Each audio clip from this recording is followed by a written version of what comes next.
Let's turn to your forecast now.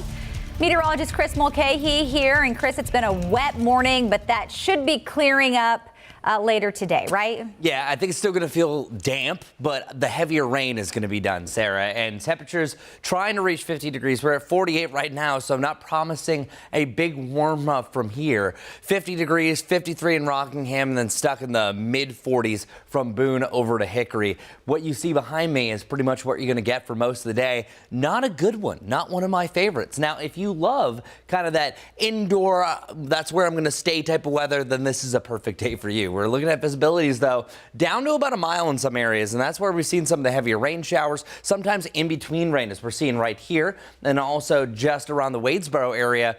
When the rain stops, the fog starts to form. So I think even when you don't have rain, you're still going to have some fog, some drizzle, some mist in between. So all in all, still not a picture-perfect scenario. But behind this, you can see we're only going to be dealing with some scattered rain once you get to the late afternoon, right when the sun is setting, where some of us might have their final drops of rain and then the sun sets. So not really anticipating any sunshine for today, but here's what our futurecast is showing. Temperatures mainly stuck to the 40s most of the day. From about 1 to 4 o'clock, that's where we see some improvements. This futurecast, this particular model, shows the rain getting out of here the quickest. So by about 3, 4 o'clock, you might be fairly rain-free. However, what this futurecast doesn't pick up on is some of that ground clutter. That's just a fancy term for saying the drizzle, the mist that isn't picked up by the radar. So I still think it feels pretty damp, not really anticipating too much sunshine here, but we will see those clouds break eventually through the overnight. I mentioned this stat yesterday. We haven't had a day like this in quite some time.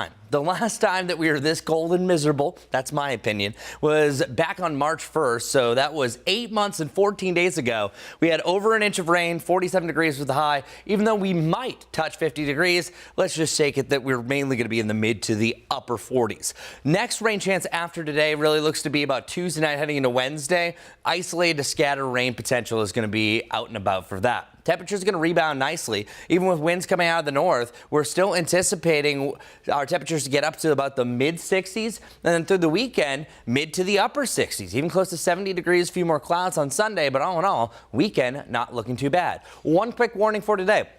I mentioned this yesterday. The biggest hazard that we actually have are the leaves, walking around and driving around, because that really maximizes your lost traction. So a dry road moving 40 miles per hour, you typically have a stop distance of about 80 feet. Well, it's actually 3 times that when you're trying to stop on some of those wet leaves. So be advised, slow down, take it easy, and don't drive if you don't have to. Why not, right? Our Guy Roofing 7-day forecast, we have the 60s Friday through Sunday, but even a nice little batch of the 70s. Lower 70s Monday, Tuesday, and Wednesday. And then we will see another cold front that chills us down, even bringing us back to the 30s heading into the following weekend. Stay weather aware and stay dry if you can.